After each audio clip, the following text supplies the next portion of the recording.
The little girl's body hit the frozen ground hard, her bare feet bleeding into the snow as she clutched a stranger's boot with fingers blue from cold. "Please," she gasped, her voice barely a whisper against the howling wind. "Please don't ride away like the others. My mama's dying and nobody will help us." Silas Brennan had spent 4 years running from the ghost of his own dead child. Now staring down at this frozen girl with desperate eyes, he understood that some moments don't ask permission. They simply demand you choose who you're going to be. If this story touches your heart, please subscribe and follow this journey to the very end. Comment your city below, so I can see how far this tale of courage and second chances travels. The December wind cut through Silas Brennan like a knife through butter, but he barely noticed. 4 years of drifting had taught him to ignore discomfort, the same way he'd learned to ignore everything else, by keeping his eyes fixed on the horizon and his heart locked up tight. Copper's hooves crunched through the fresh snow each step, carrying them further from the last town and closer to the next one. Didn't matter which town. They were all the same to Silas now. Places to work, eat, sleep, and leave before anyone started asking questions or expecting him to stay. His saddlebags held everything he owned. $37 in mixed coins, a spare shirt, ammunition, and a deputy's badge he couldn't bring himself to throw away. The badge was useless now, just like the man who'd once worn it with pride. That man had died in a farmhouse in Kansas, holding his wife's hand while she bled out on the birthing bed. Their son had followed her 6 hours later, too small and too early to survive in a world that showed no mercy to the innocent. Silas shook his head sharply, forcing the memories back into their cage. "Keep moving," he muttered to Copper. "That's all we do now. Just keep moving." The horse snorted in response, ears flicking toward something ahead. Silas squinted through the swirling snow. The trail curved around a cluster of pine trees, and beyond that, nothing but white emptiness stretching toward mountains he couldn't see through the storm. Then he heard it. A sound that cut through the wind like a blade, high-pitched, desperate, the unmistakable cry of a child in distress. Every instinct Silas had cultivated over 4 years screamed at him to keep riding. Children meant families. Families meant complications. Complications meant exactly the kind of entanglement he'd sworn to avoid. He touched his heels to Copper's flanks. The crying intensified, ragged, breathless, the sound of someone who'd been screaming for help until their voice gave out. "Not my business," Silas said through clenched teeth, but his hands wouldn't cooperate. Instead of urging Copper forward, he found himself pulling the reins, bringing the horse to a stop. The crying came from somewhere off the trail beyond a snow-covered ridge. "Damn it!" Silas swung down from the saddle, his boots sinking into snow that reached past his ankles. He looped Copper's reins over a low branch and moved toward the sound hand, resting on the revolver at his hip. "Hello?" His voice came out rough, rusty from days of silence. The crying stopped abruptly. Silas pushed through the snow around the ridge, and that's when he saw her. A little girl, maybe 8 years old, crouched in the snow with her arms wrapped around herself. Her dress was thin, patched in 3 places, completely inadequate for the brutal cold. But what made Silas's blood freeze had nothing to do with the temperature. Her feet were bare. Bare feet in December, in Montana, in the middle of a snowstorm. The skin had turned an ugly shade of blue-white, and dark spots of blood marked where she'd been walking. Running more likely, given the trail of red-stained footprints leading back toward wherever she'd come from.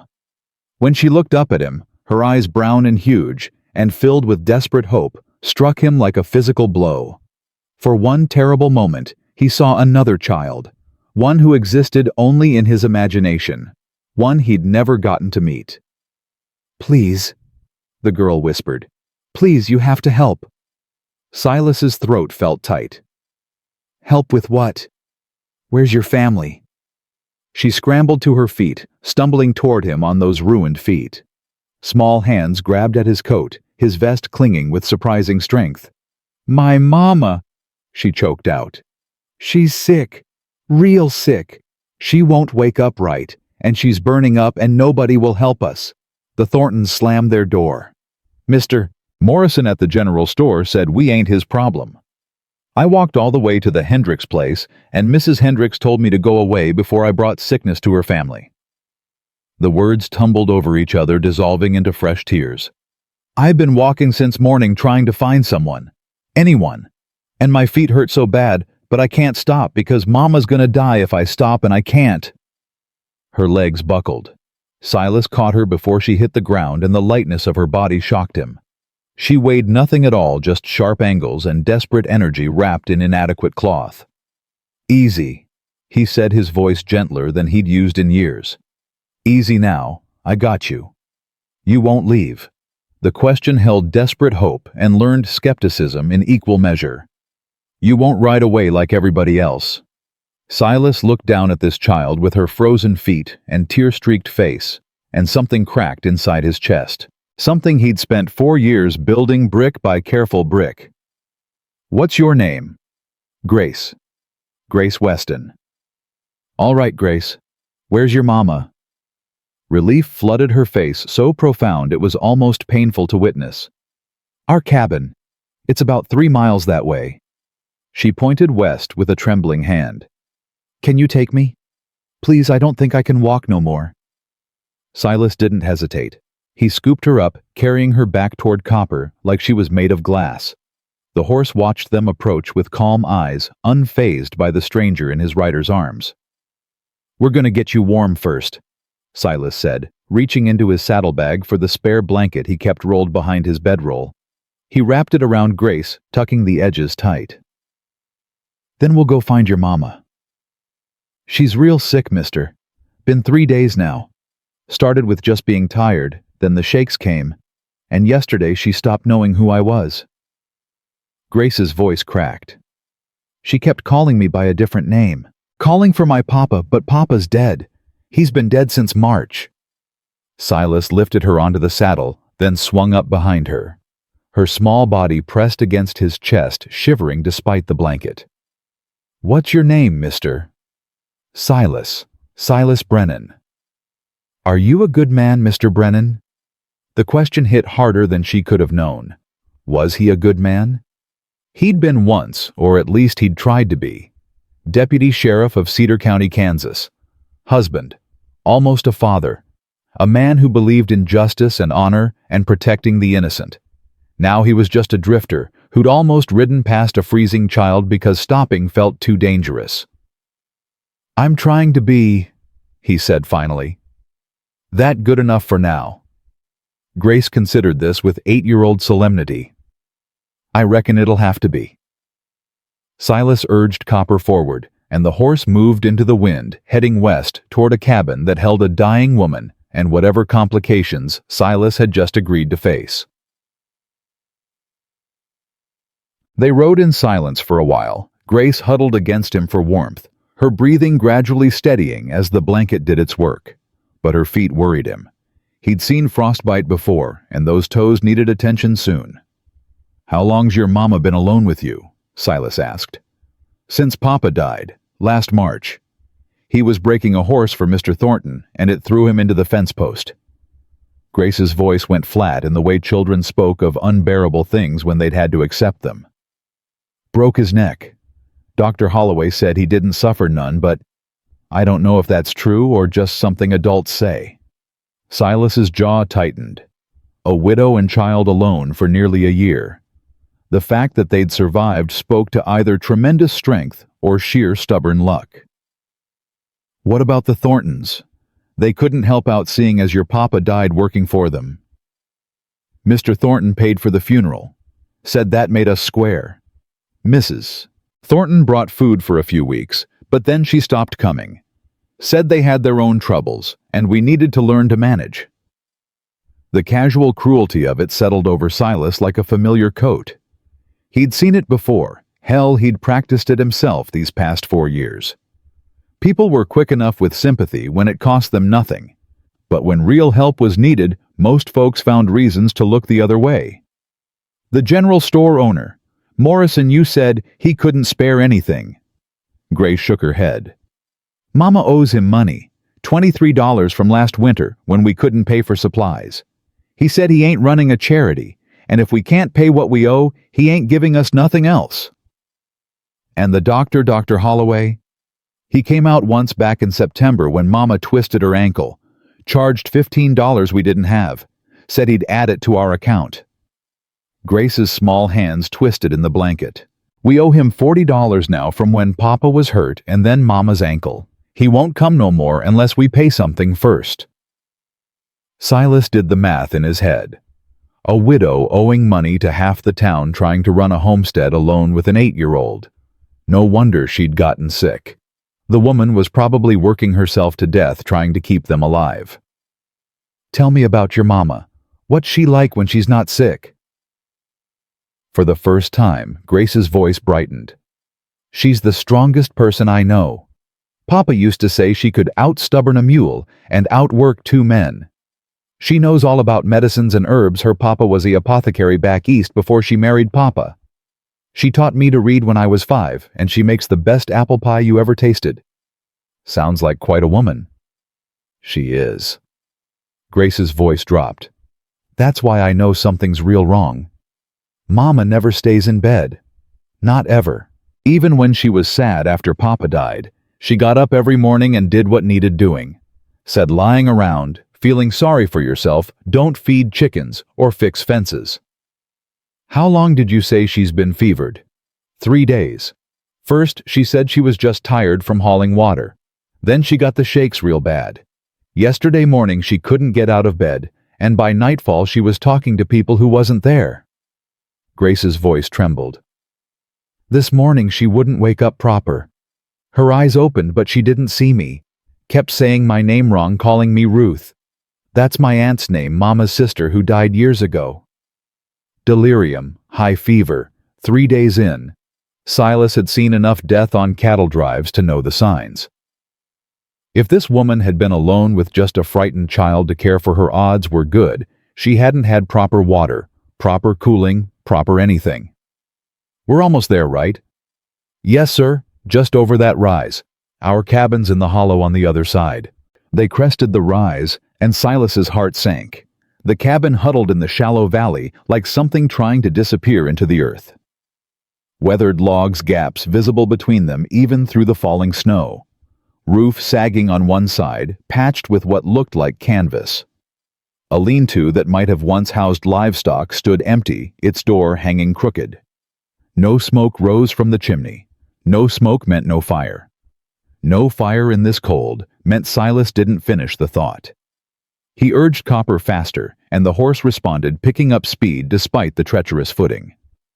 That's home, Grace said quietly, and something in her voice suggested she knew exactly how it looked. Knew the judgment that formed in most people's eyes when they saw it. They reached the cabin door, and Silas dismounted quickly, lifting Grace down and setting her on the narrow porch that at least kept her feet off the snow. Stay here for just a moment. Let me check on your mama first. No. Grace grabbed his arm with surprising strength. I'm coming with you. I ain't leaving her again. Silas didn't argue. He pushed open the door, and the smell hit him immediately. Sweat sickness, the close air of a room that hadn't been opened in days. The cabin's interior was dim cold, far too cold for anyone sick. But what stopped him in his tracks was the woman on the bed. She lay motionless under a thin quilt, her face flushed with fever even in the poor light. Dark red hair spread across a pillow that had clearly been wet and dried multiple times.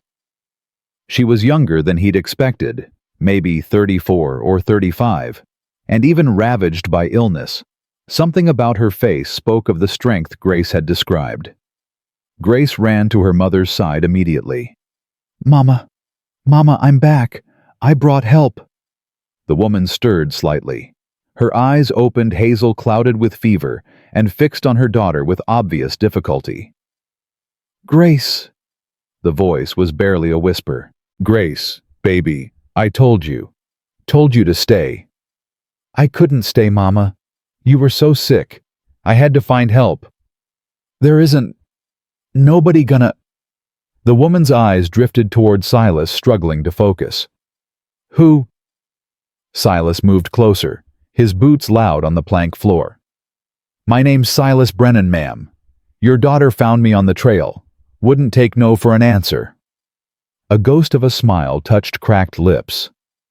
That's my girl, stubborn as her papa. Mrs. Weston, I need to check your fever. May I? The woman's eyes cleared slightly, and Silas saw something he recognized: the fierce pride of someone who'd been fighting alone and hated needing help. I can't pay you. We ain't got nothing. No money, no. Nobody's asking for payment right now. Silas kept his voice steady, calm, the way he used to talk to frightened witnesses back when he wore a badge. I'm just going to help you get through this, that's all. Just help. He knelt beside the bed and pressed the back of his hand to her forehead. The heat radiating from her skin made him pull back instinctively, dangerously high, the kind of fever that could cook a person's brain if it lasted too long. Grace, he said, not looking away from the sick woman. I need you to do exactly what I tell you. Can you do that? Yes, sir. First, I need water, all the water you can get. Is there a well, a creek?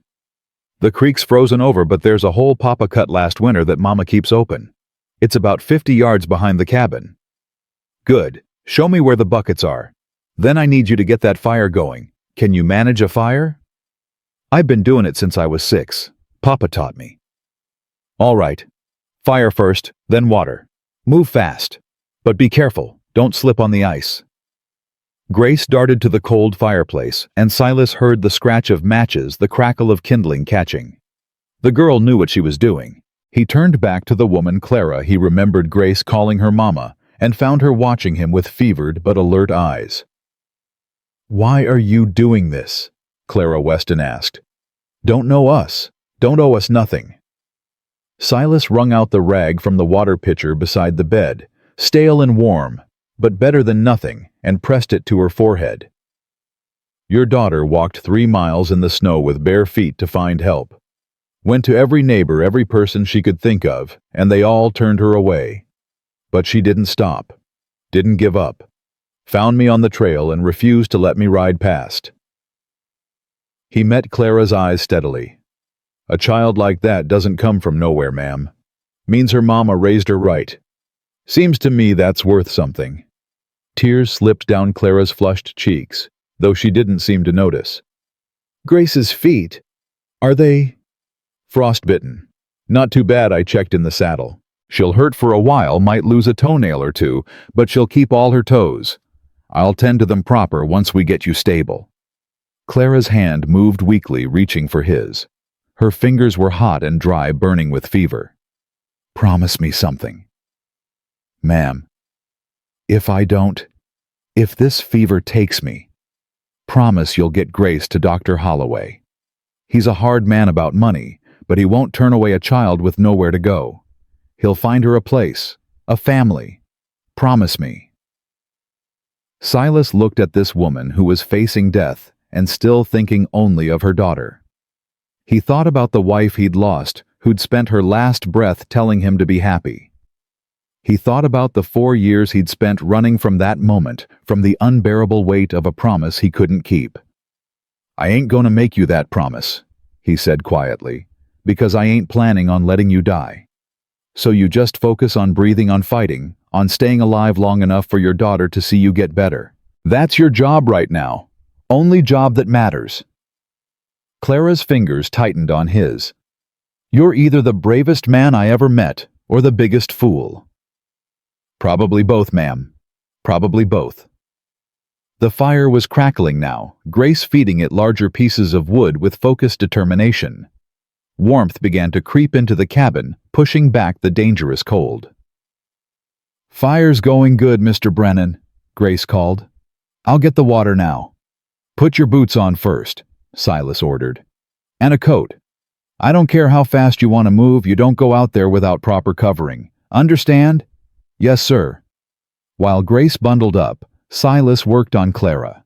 He pulled back the thin quilt, frowning at how inadequate it was for keeping a fevered person either warm or cool as needed. The woman's dress was soaked through with sweat. "Mrs. Weston, I need to get you into dry clothes. Is there something?" "Top shelf, left side, blue nightgown." Silas found it worn but clean, one of the few items in the cabin that looked carefully tended. He hesitated, suddenly aware of the propriety issues involved in a stranger changing a sick woman's clothes. Clara seemed to read his thoughts. "I ain't got energy to be modest, and you ain't got time to be gentlemanly. Just do what needs doing." He worked as quickly and impersonally as he could, keeping his eyes averted as much as possible while still accomplishing the task. By the time Grace returned with the first bucket of water, her mother was in dry clothes, and Silas was dunking fresh rags to replace the warm ones.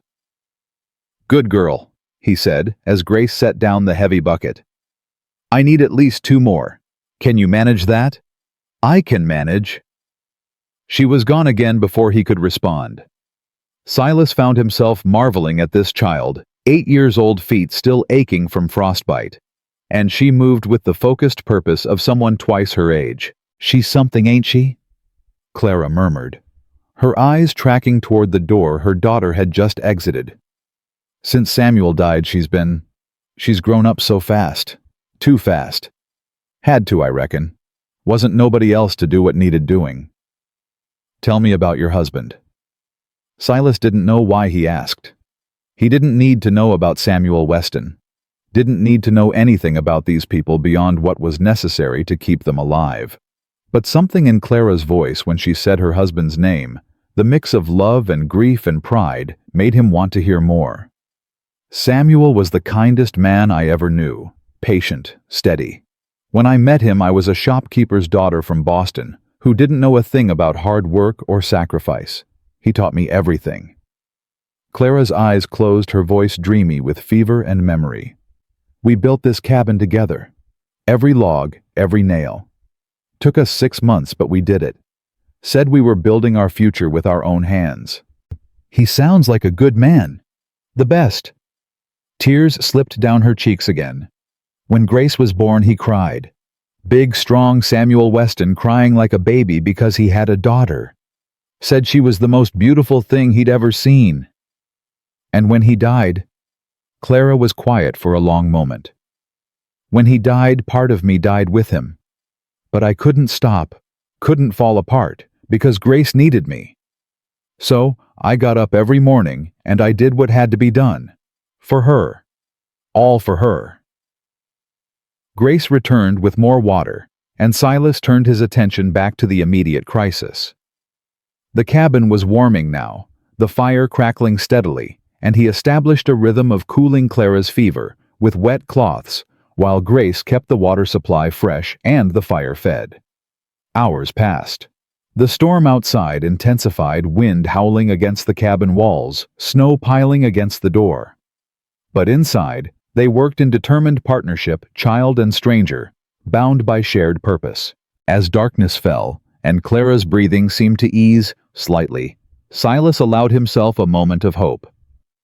The fever was still dangerously high, but maybe not quite as scorching as before. Small mercies. "Is she going to be okay?"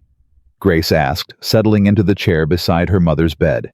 Her own feet were bandaged now with strips from Silas's spare shirt, the frostbite carefully tended. "I don't know," Silas said honestly. This child had earned the truth.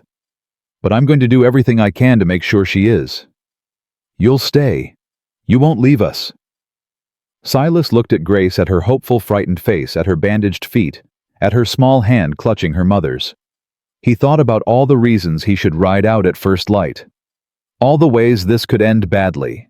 All the walls he'd carefully built to keep himself safe from exactly this kind of entanglement. Then he thought about a frozen girl grabbing his boot in the snow, begging him not to ride away like everyone else. "I'll stay," he said. "Long as you need me." Grace studied his face for a long moment, then nodded slowly. "I believe you." 3 words. That's all. But coming from a child who'd spent the day being turned away by everyone she asked for help, they landed like the most sacred trust Silas had ever received. He settled into the cabin's other chair, prepared for a long night. Outside, the storm raged. Inside, a fire burned, and a woman fought for her life, while her daughter and a stranger kept vigil. Silas didn't know what tomorrow would bring. Didn't know if Clara would survive, if the storm would break, if he'd made the right choice by stopping. But for the first time in 4 years, he wasn't running. And somehow, that felt like the beginning of something he'd almost forgotten how to believe in. The first gray light of dawn crept through the cabin's single window, finding Silas exactly where he'd been for the past 8 hours, beside Clara Weston's bed, replacing cooling cloths and counting the shallow rise and fall of her chest. Grace had finally surrendered to exhaustion around midnight, curling up on a pile of blankets near the fire, with her bandaged feet tucked beneath her. She slept the deep, motionless sleep of a child, pushed far beyond her limits, and Silas had made sure to keep the fire fed so she'd stay warm. Clara stirred, her eyes opening with more clarity than they'd shown since he arrived. "Grace." Her voice was still weak, but the wild edge of delirium had faded. "She's sleeping, right over there by the fire." Clara's head turned slowly, her gaze finding her daughter. Something in her face eased the particular relief of a mother confirming her child was safe. "How long have you been here?" "Since yesterday afternoon. Your girl found me on the trail." "I remember." "Pieces. You promised not to let me die." "I did." Clara's cracked lips attempted a smile. Bold promise from a stranger. "I've been told I'm a fool. Might as well be a bold one." She laughed, or tried to. It turned into a cough that shook her thin frame and left her gasping. Silas helped her sit up slightly, holding a cup of water to her lips. "Small sips, that's it." When the coughing subsided, Clara lay back against the pillow, exhausted by even that small effort. Her eyes found his face and studied it with an intensity that made him uncomfortable. "You're not from around here?" "No, ma'am. Just passing through." "That was the plan." Was... Silas didn't answer. He wasn't sure what the plan was anymore. 24 hours ago, he'd been riding toward nothing in particular, content in his isolation. Now he was sitting in a stranger's cabin, promising a dying woman he'd save her life, and meaning it. "You need a doctor," he said, changing the subject. "Real medicine. I've done what I can with water and cooling, but that fever needs proper treatment." "Dr. Holloway won't come without payment." Clara's voice was matter-of-fact, resigned. "We owe him $40 already." "How far is town?" 10 miles, Cedar Falls, but with the storm. Storm's breaking." Silas had been watching through the window, tracking the way the wind had died down over the past hour. "Snow's stopping. I can make it there and back before nightfall if I leave now." Clara's hand caught his wrist, her grip surprisingly strong. "You'd do that? Ride 20 miles through snow for a woman you don't know?" "Your daughter walked 3 miles barefoot. Figure I can manage 20 on horseback." "The doctor won't come. Not for us. Not without money." "Then I'll convince him." "How?" Silas stood, checking his revolver more from habit than any expectation of needing it. "I spent 6 years as a deputy sheriff in Kansas. Learned a thing or two about convincing reluctant folks to do the right thing." Clara's eyes widened slightly. "You were a lawman." "Was, long time ago." He moved toward the door, then stopped. "Your girl's gonna wake up scared when she finds me gone. You need to tell her I'm coming back. Can you do that?" "I can try." "Don't try. Do it. That child's been let down by every adult in her life except you. She needs to know at least one person keeps their promises." Clara held his gaze for a long moment. "Why do you care so much about us? About whether Grace believes in promises?" The question hit closer to home than she could have known. Silas thought about his own failures, his own broken promises, the wife and son buried in Kansas soil, because he'd been too proud to ask for help when it mattered. "Because someone should," he said finally. "And right now, I'm the only one here." He stepped outside into the cold morning air. The storm had indeed broken, leaving behind a world blanketed in white silence. Copper stood in the lean-to, breath steaming, and nickered a greeting when Silas approached. "Got a hard ride ahead, boy." You up for it?" The horse tossed his head as if offended by the question. Silas saddled up quickly, his fingers clumsy with cold despite the gloves. Before mounting, he took one last look at the cabin, at the thin trail of smoke rising from the chimney at the single window where a lamp now flickered. Clara was awake. Good. She could watch over Grace until he got back. He swung into the saddle and urged Copper forward, heading northeast toward Cedar Falls. The snow was deep, but not impossible, and the horse picked his way with the careful confidence of an animal who'd seen worse. The ride gave Silas too much time to think. 4 years he'd been running. 4 years of convincing himself that keeping distance from people was strength, not cowardice. He'd told himself he was protecting others by not getting close, that he was damaged goods, that anyone who relied on him would end up disappointed or dead. But watching Grace Weston trudge through that snow on bare feet, watching her mother fight for every breath while her neighbors slammed doors in a child's face, something had cracked inside him that he couldn't seal back up. These people needed help. Not sympathy, not prayers, not well wishes from a distance. Actual help. The kind that required showing up and staying. Could he do that? After everything he didn't know. But he was going to try. Cedar Falls materialized through the morning mist like a painting slowly coming into focus. Maybe 40 buildings clustered along a main street, with a church steeple at the far end and a handful of houses scattered beyond. Silas spotted the doctor's office immediately, a neat clapboard building with a shingle reading, "Dr. Ezra Holloway, Physician and Surgeon." He tied Copper to the hitching post and climbed the 3 steps to the door. A sharp knock brought footsteps. Then the door swung open to reveal a man in his late 50s, gray-haired and sharp-eyed, wearing a collarless shirt and the irritated expression of someone disturbed too early. "Office hours begin at 9. Come back then." The door started to close. Silas's boot stopped it. "I've got a woman dying 10 miles from here. Fever for 3 days, delirious, barely conscious. She needs help now, not in 2 hours." Dr. Holloway's eyes narrowed. "And you are?"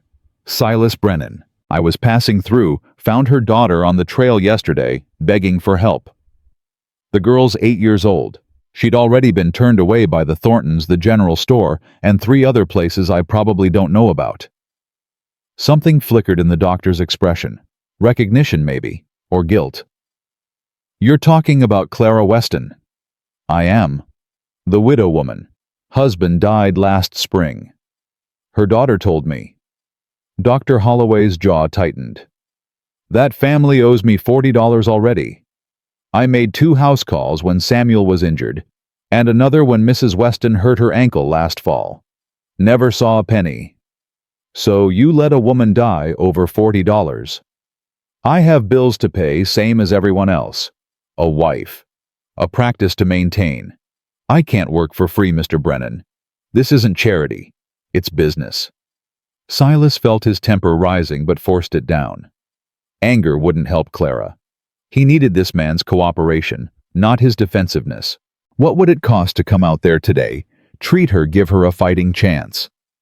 House call is $15. Medicine depends on what she needs. If it's pneumonia, which it sounds like we're looking at another $20 for proper treatment, plus what she already owes. The doctor crossed his arms. "Call it $75 total."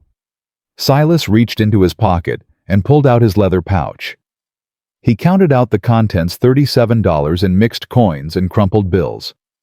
Everything he had. "I've got 37. I'll work off the rest. Whatever you need. Chopping wood, cleaning stables, mending fences. I'm good with my hands and I don't quit until a job's done." Dr. Holloway stared at the money, then at Silas. "You'd do that work off a stranger's debt?" "Yes." "Why?" The question again. Everyone kept asking it as if kindness required justification, as if helping someone in need demanded explanation. "Because her daughter asked for help and I was there. Because nobody else would listen.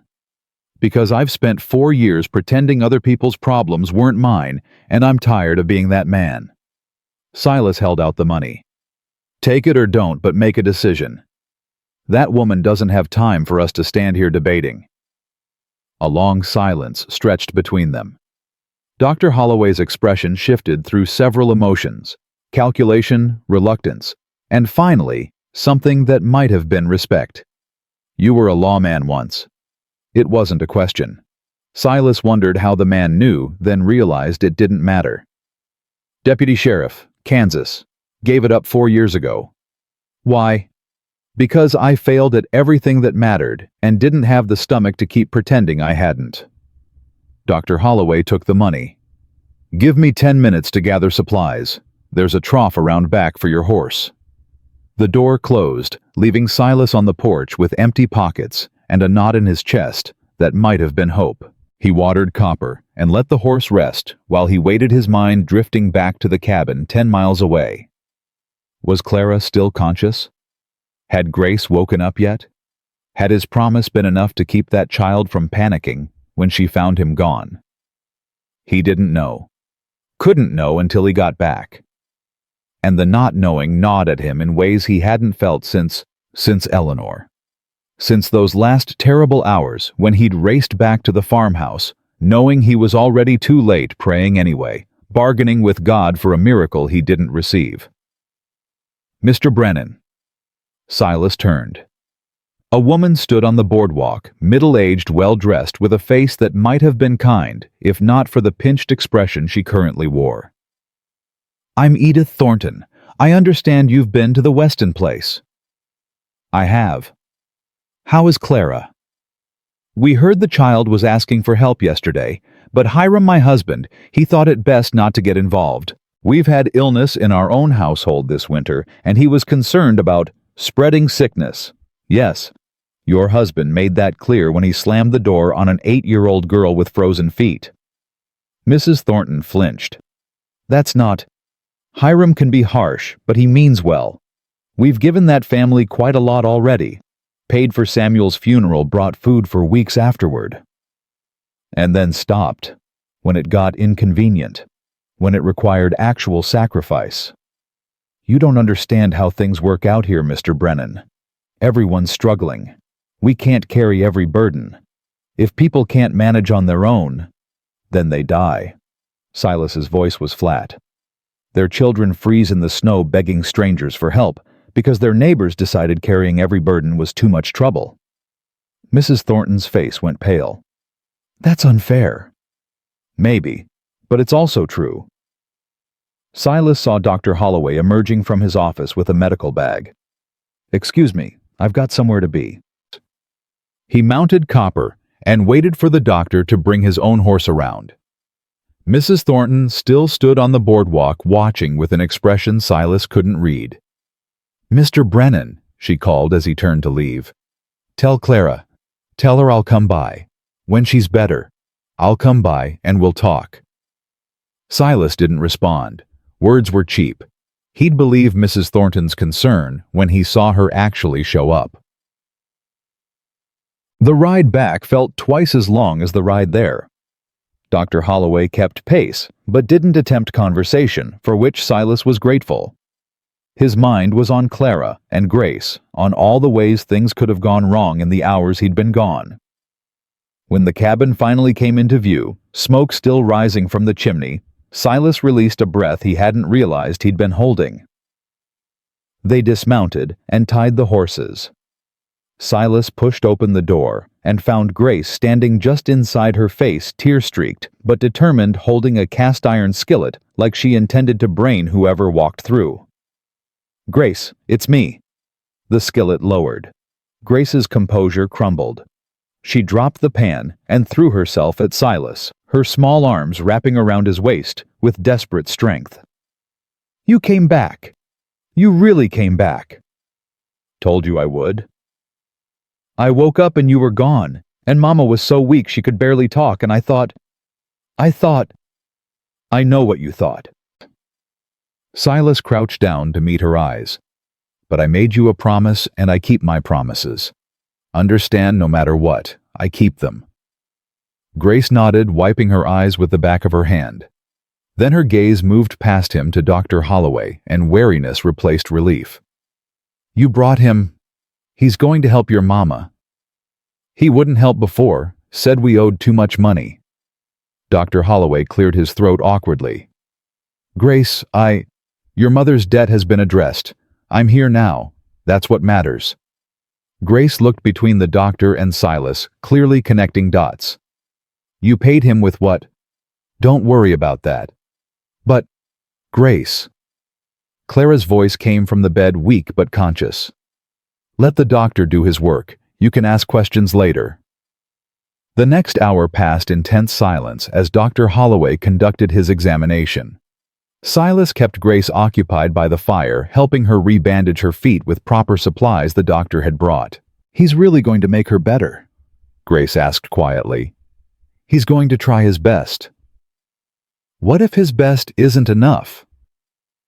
Silas thought about Eleanor, about the doctor who'd done his best and still failed, about all the ways medicine couldn't always win against death.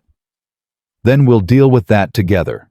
But right now, your mama's got something she didn't have yesterday. She's got help, real help. And that makes a difference. Dr. Holloway finally straightened from his examination, his expression grave but not hopeless. It's pneumonia. Both lungs involved. She's seriously dehydrated, which has made everything worse. He pulled several bottles from his bag. I've got medicine that should help: willow bark extract for the fever, a tincture for her lungs, laudanum for pain and rest. Is she going to live? Grace's voice was barely a whisper. The doctor looked at her with something like compassion breaking through his professional demeanor. Your mother is very sick, child. If this had gone on another day, maybe even another 12 hours, I don't think there would have been anything I could do. He paused. But she's got a fighting chance now. The next 24 hours are critical. What does she need? Silas asked. Rest, fluids, medicine at regular intervals, someone to keep her fever down and make sure she keeps breathing steady through the night. Dr. Holloway's eyes met his. She needs someone to stay. I'm staying. For how long? Silas glanced at Grace, at her hopeful, terrified face. At Clara on the bed, watching him with eyes that asked the same question everyone kept asking. Long as it takes. Dr. Holloway nodded slowly. I'll come back tomorrow to check her progress. If the fever breaks tonight, she's got good odds. If it doesn't... He didn't finish the sentence. The medicine schedule is written here. Follow it exactly. No more, no less. He handed Silas a paper covered in neat handwriting, then gathered his things. And Grace? The doctor crouched beside her. I owe you an apology. When you came to my door yesterday, I should have listened. I was thinking about money when I should have been thinking about doing what's right. He reached into his pocket and produced a small peppermint stick. This doesn't make up for it, but I'm sorry. Grace looked at the candy, then at the doctor's face. Mama says sorry don't mean nothing if you don't change what you're sorry for. Your mama's a wise woman. So are you gonna change? Are you gonna help folks who need it, even if they can't pay? The question hung in the air, simple and devastating, the way only a child's question could be. Dr. Holloway stood slowly, his expression suggesting he was hearing himself judged and found wanting. I'm going to try, he said finally. Grace considered this, then took the candy. Trying's better than nothing, I reckon. After the doctor left, the cabin fell into quiet rhythms. Silas administered the first doses of medicine, while Grace heated broth they'd made from dried meat and root vegetables. The storm had passed, leaving behind brilliant sunshine that seemed to mock the struggle happening inside these walls. Clara drifted in and out of consciousness, lucid enough sometimes to take her medicine, confused other times about where she was and who was with her. Samuel, she murmured during one of these spells, her hand reaching toward Silas. Samuel, is that you? No, ma'am. It's Silas. Silas Brennan. Her brow furrowed. Where's Samuel? Silas looked at Grace, who had frozen by the fire with pain written across her young face. He's not here right now, Mrs. Weston. But Grace is. Your daughter's right here. Grace. Clara's eyes searched the cabin. Grace, baby. I'm here, Mama. Grace hurried to the bedside, taking her mother's hand. I'm right here. I ain't going nowhere. Clara's face relaxed, the confusion fading as her daughter's presence anchored her. My good girl, my brave girl, what would I do without you? You ain't gonna have to find out. Mr. Brennan brought the doctor. You're gonna get better now. The doctor said so. Did he? Clara's gaze drifted to Silas. And what does Mr. Brennan say? I say you're too stubborn to die and too ornery to give up, so you might as well focus on getting better because you ain't got any other options. A weak laugh escaped Clara's lips. Ornery. Grace tells me you can out-stubborn a mule. Figure ornery goes along with that. She said that... Papa used to say it, Grace interjected. He said it all the time. Clara's eyes softened, and for a moment Silas saw the weight of grief she carried the way losing her husband had left wounds that might never fully heal. He did say that, didn't he? Clara whispered. Stubborn as a mule and twice as pretty, he used to say. Made me laugh every time. Tell me about him, Silas said, settling into the chair by her bed. Tell me about Samuel. Grace looked surprised by the request, but Clara didn't hesitate. As if talking about her husband was as necessary as breathing. She began to speak haltingly at first, then with growing strength. She told stories about how they'd met, about their courtship, about the dream of heading west to build something of their own. She told stories about Grace as a baby, about Samuel learning to change diapers and rock his daughter to sleep. She told stories about hard times and good times, about the life they'd built in this hollow, about the cabin Samuel had constructed with his own hands. Silas listened without interrupting, occasionally glancing at Grace, who sat transfixed, hearing her family's history through her mother's fever-weakened voice. He would have liked you, I think, Clara said eventually, her words slurring with exhaustion. Samuel. He was a good judge of character. Always knew who to trust. I hope I'd have earned that trust. You're here, aren't you? You stayed when everyone else left. Clara's eyes were closing the medicine, pulling her toward sleep. That counts for something, Mr. Brennan. That counts for a lot. She slept. Grace watched her mother's chest rise and fall with the desperate attention of someone counting every breath. Mr. Brennan, can I ask you something? Go ahead. When Mama gets better, what happens then? Are you going to leave? The question Silas had been avoiding since yesterday. The question he didn't have an answer to. I don't know, Grace. Hadn't planned past today. Maybe you could stay. Just for a while. Mama's gonna need help when she's getting strong again. She won't be able to do all the work, and I'm too small for some things, and maybe... Grace's voice trailed off. Maybe we need somebody. And maybe you don't have nowhere else to be.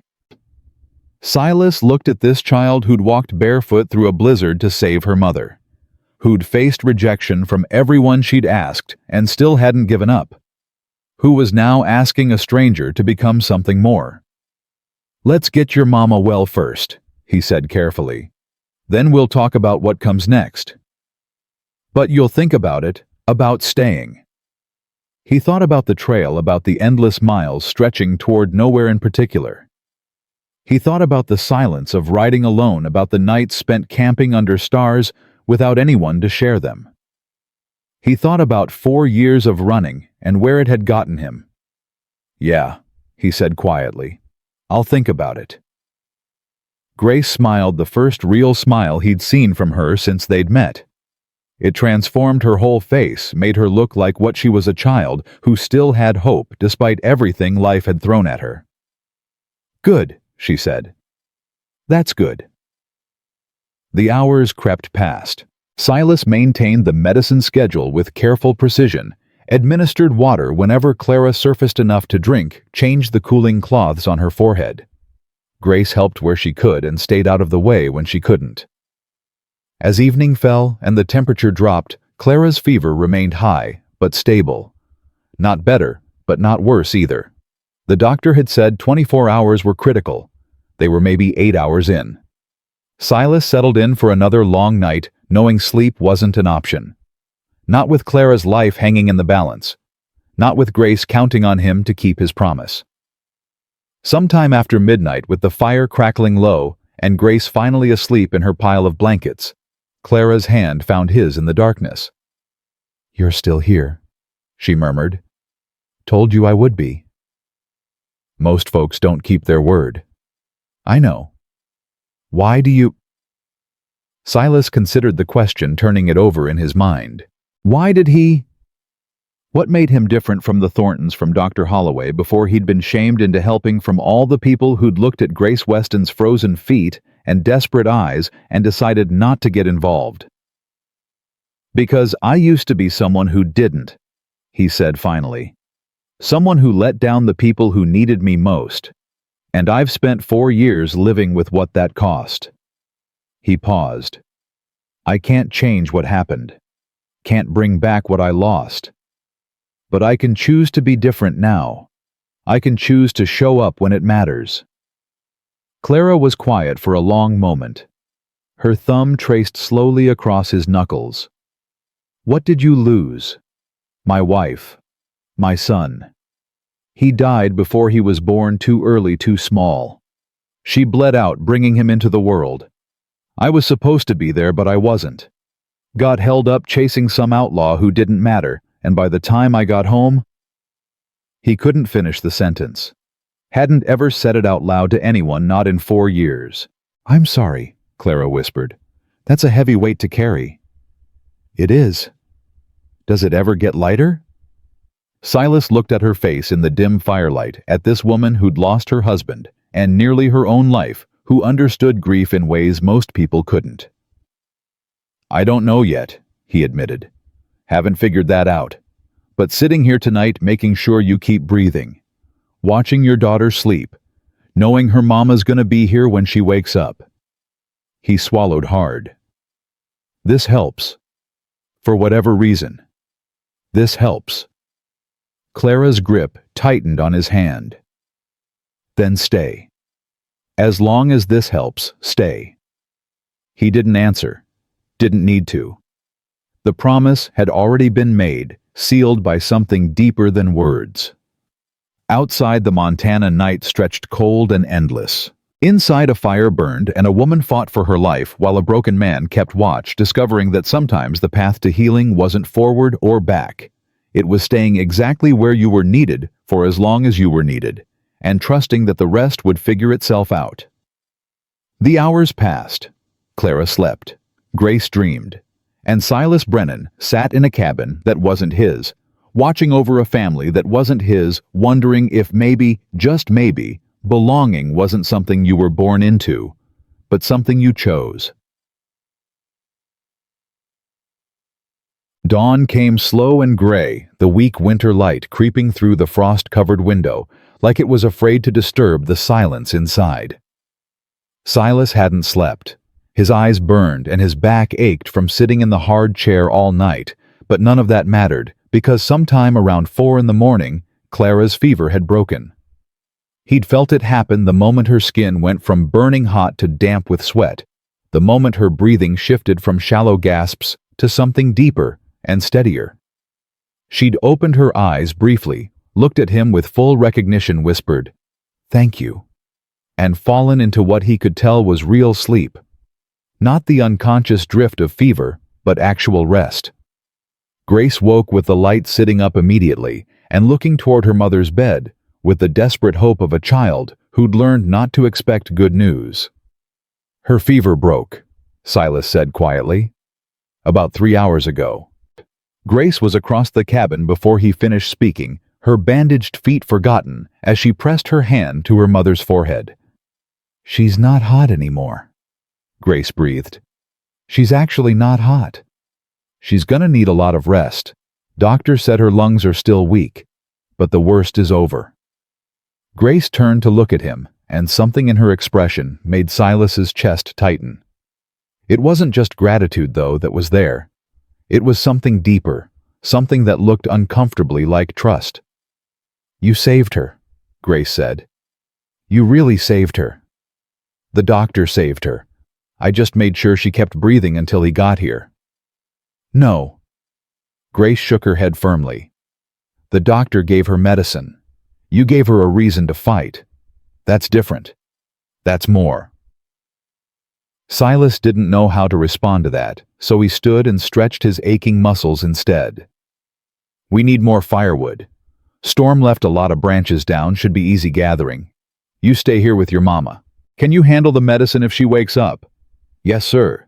2 drops of the laudanum, 1 spoonful of the fever tincture, as much water as she'll take. Good girl. I'll be back within the hour. The cold hit him like a wall when he stepped outside, but Silas welcomed it. After the close air of the sick room, the sharp bite of winter felt clean somehow, clarifying. Copper greeted him with a soft nicker from the lean-to, and Silas took a few minutes to check the horse's water and feed before heading out to gather wood. The work was mindless but necessary, exactly what he needed to process the last 36 hours. He'd come here expecting to help a sick woman and then move on. Simple. Clean. The kind of good deed that didn't require any real investment. But nothing about the Westons was simple. Grace with her fierce determination and old soul eyes. Clara with her stubborn pride and quiet strength. The way they'd wormed past his defenses without even trying, making him feel things he'd sworn he'd never feel again. He was in trouble. Deep trouble. And he wasn't sure he wanted to find his way out. By the time he returned to the cabin with an armload of firewood, Clara was awake and sitting up in bed propped against pillows Grace had arranged, sipping broth from a tin cup. Mr. Brennan. Clara's voice was still weak, but the clarity in her eyes made up for it. Grace tells me I have you to thank for my life. Your daughter did the hard part. I just showed up. Don't do that. Clara set down the cup with a sharpness that surprised him. Don't diminish what you did. Grace told me everything. How you rode through the storm for the doctor. How you paid him with every cent you had.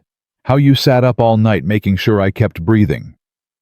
Her voice softened. That's not just showing up.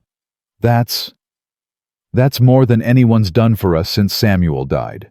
Silas busied himself stacking the firewood, uncomfortable with the gratitude in her eyes. I did what needed doing. Anybody would have. No, they wouldn't have. They didn't. Clara's jaw tightened. Grace went to 4 different places begging for help before she found you. 4, and every single one turned her away. So don't tell me anybody would have done what you did because I know better. I've been living the truth of how people actually behave for 8 months now. The bitterness in her voice cut through Silas's deflections. He stopped stacking wood and turned to face her. You're right. I'm sorry. I didn't mean to. I know you didn't. I know you're just a humble man, trying not to take credit for being decent. Clara's expression softened. But Grace needs to see that good people exist, that not everyone will abandon us when things get hard. And right now you're the only proof she's got. Silas glanced at Grace, who was watching their exchange with her usual solemn attention. The weight of responsibility settled over him, heavier than any load of firewood, more demanding than any night of keeping vigil. I don't know how long I'm staying, he said carefully. I made promises for the crisis. After that, we figure it out together. Clara held his gaze. I'm not asking for forever, Mr. Brennan. I'm asking for honest. If you're gonna leave, tell us now so we can prepare. Don't let us get attached and then disappear. The directness should have felt confrontational. Instead, it felt like exactly what Silas needed, someone willing to call him out, to demand he stop hiding behind his own uncertainty. I'm staying through your recovery, he said. At minimum. After that, we'll talk about what makes sense for everyone. Clara nodded slowly. Fair enough. But just so we're clear, whatever debt you think you're working off with that doctor, I intend to pay you back. Every cent. This family doesn't take charity. It's not charity if I'm choosing to give it. It's charity if I can't reciprocate. Then reciprocate by getting better. By taking care of yourself so your daughter doesn't lose her mother on top of losing her father. Silas's voice came out rougher than intended. That's payment enough. Clara's eyes glistened, but she didn't cry. Silas was beginning to understand that this woman had used up her tears long ago, had learned to convert grief into determination, because breaking down wasn't something she could afford. Mr. Brennan. Silas. If I'm staying, you might as well use my name.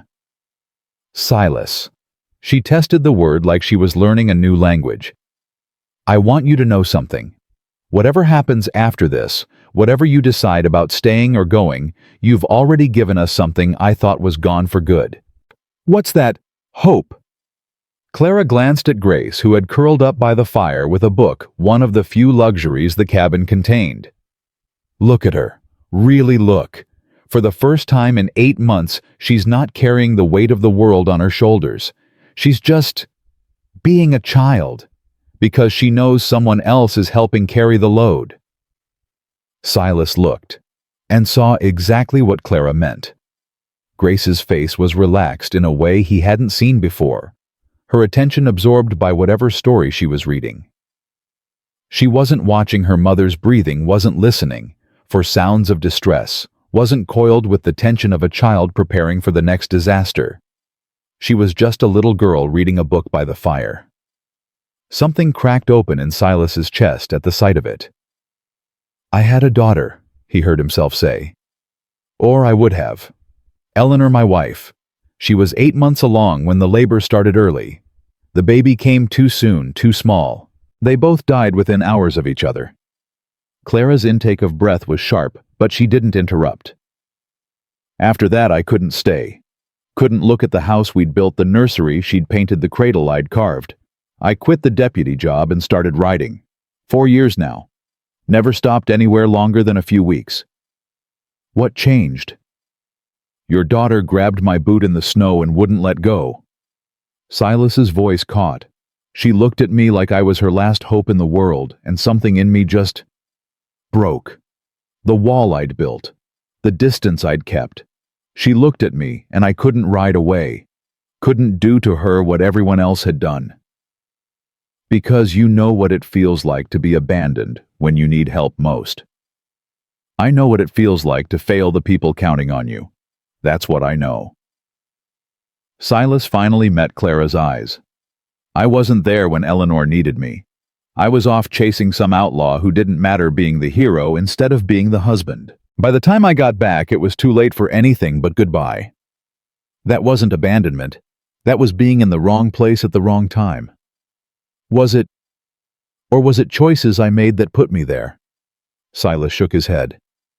I've had 4 years to wonder. 4 years to replay every decision that led to that day. And the conclusion I keep coming to is that I chose wrong. Over and over, I chose the job, the duty, the obligation to strangers, over the obligation to my own family.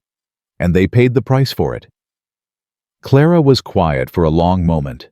When she spoke, her voice was gentle but firm. I spent 3 months after Samuel died asking myself the same questions. What if I'd made him rest that day, instead of letting him help the Thorntons with their fence? What if I'd insisted we hire someone else to break that horse? What if? She shifted on the bed, grimacing slightly at the movement. You know what I learned. What? That what if is a trap. It keeps you living in a past you can't change instead of a present you can affect. Clara reached out her hand, settling over his where it rested on the chair's arm. You can't bring your wife back. Can't meet the child you never got to hold. But you can be here now for the people who need you. That's not running from your failure. That's learning from it. Silas stared at her hand on his, at the contrast of her pale, fever-weakened fingers against his weathered skin. You sound like you've got it all figured out. I sound like someone who's fought the same battle and come out the other side. Clara smiled weakly. I still miss Samuel every day. Still talk to him sometimes when Grace isn't listening. But I stopped asking what if, because the answer doesn't matter. What matters is getting up each morning and doing what needs to be done for the people still here. And you think I can do that after 4 years of running? I think you already have. You just haven't admitted it to yourself yet. Before Silas could respond, a knock at the cabin door made them both start. Grace looked up from her book immediately, tense, the relaxation vanishing as survival instincts kicked back in. "Stay here," Silas said, rising and moving toward the door. His hand rested on his revolver, not drawn, but ready. He opened the door to find Mrs. Thornton standing on the porch, bundled in a heavy coat and carrying a large basket. Behind her, a hired man waited with a small cart loaded with supplies. "Mr. Brennan?" Her voice was uncertain, nothing like the defensive woman he'd confronted in town. I've come to see Clara. To apologize." Silas didn't move from the doorway. "She's recovering. Might not be up for visitors. I brought food, flour, sugar, salt, pork, dried apples, and some medicine herbs from my own garden." Mrs. Thornton's eyes were bright with what might have been tears. "I know it doesn't make up for what we did, for what Hiram did, but I couldn't. I couldn't just sit at home knowing that child walked barefoot through the snow because we turned her away." "Edith," Clara's voice came from inside. "Edith, is that you?" Mrs. Thornton's face crumpled. "Clara. Oh, Clara, I'm so sorry. I should have come sooner. I should have stood up to Hiram. I should have—" "Come inside," Clara said. "It's too cold to apologize on the porch." Silas stepped aside, watching as Mrs. Thornton entered the cabin. Grace stood rigid by the fire, her expression unreadable. "Mrs. Thornton," Clara said, "you remember my daughter." The older woman turned to Grace, and Silas saw her register the bandaged feet, the thin dress, the guarded eyes. Whatever defenses she'd built up seemed to collapse entirely. "Grace, sweetheart, I'm so sorry." Mrs. Thornton sank to her knees, putting herself at eye level with the child. "When you came to our door, I should have helped you. I should have ignored Hiram and done what was right. Can you ever forgive me?" Grace looked at the woman for a long moment. Then her gaze shifted to Silas, as if asking what she should do. "That's up to you," Silas said quietly. "Nobody can tell you how to feel about what happened." Grace turned back to Mrs. Thornton. "Mama says sorry don't mean nothing if you don't change what you're sorry for." "Your mama's right. So what are you gonna change?" The question hung in the air. Mrs. Thornton's hands twisted in her lap. "I'm going to stand up when standing up is hard," she said finally. "I'm going to help my neighbors even when my husband thinks we can't afford to. I'm going to remember that everyone's struggling and that struggling together is better than struggling alone. You promise?" "I promise." Grace considered this with her usual solemn gravity.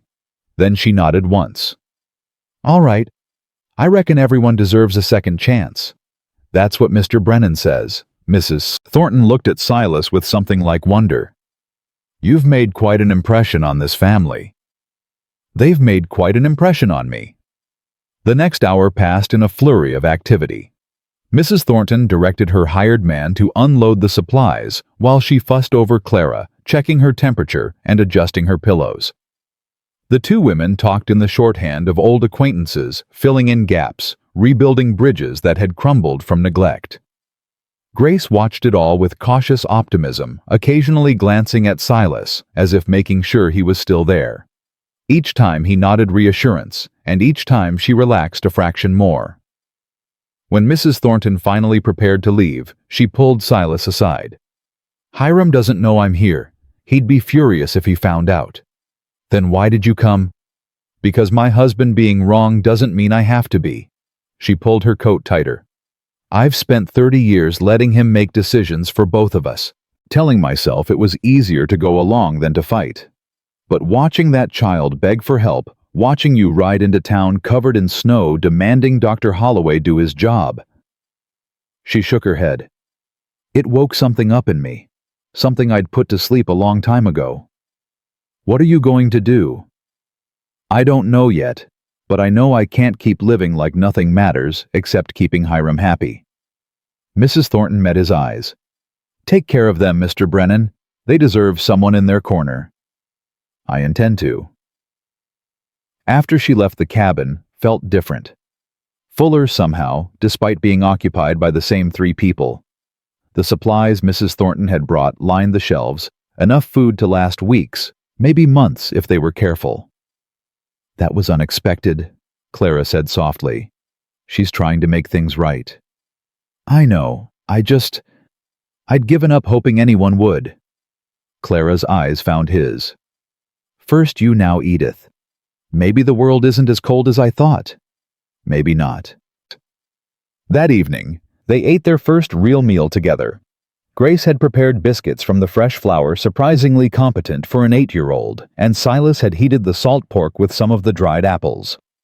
It wasn't fancy, but it was hot and filling and shared around the small table that Samuel Weston had built with his own hands. Clara was too weak to sit at the table, but Grace had carried her plate to the bedside, and the 3 of them ate together in companionable silence. "Mr. Silas," Grace said eventually. "Just Silas." "Silas." She tested the name. "Can I ask you something?" "Go ahead." "When Mama's better, will you teach me to ride? Really ride, I mean. Not just sitting on a horse while someone leads it. Papa was going to teach me, but then—" She didn't finish the sentence. Didn't need to. Silas glanced at Clara, who gave a small nod. "When your mama's better and your feet are healed, I'll teach you," he said. "Copper's gentle enough for a beginner, and you've got the determination for it." Grace's face lit up. "Really? Really? But it's hard work learning to ride proper. You'll fall off. You'll get sore. You'll want to quit." "I never quit anything in my life." "I believe that." Clara laughed a real laugh, the first Silas had heard from her. The sound transformed her face, made her look younger and lighter, gave a glimpse of the woman she'd been before grief had carved its marks into her. "She's telling the truth," Clara said. "This child has never given up on anything, not once. Stubborn doesn't even begin to cover it." "Wonder where she got that from," Silas said dryly. Clara's eyebrows rose. "Are you suggesting I'm stubborn, Mr. Brennan?" "I'm suggesting that a woman who survives a Montana winter alone with a child, works herself sick, trying to hold her homestead together, and still has the energy to argue about charity, isn't exactly known for giving up easy." "Fair point." Clara's smile softened. "Samuel always said I could outstubborn a mule." "So Grace told me." The moment stretched between them, warm and fragile. Silas was acutely aware of Grace watching them, of the hope in the child's eyes, of how much was riding on decisions he hadn't yet made.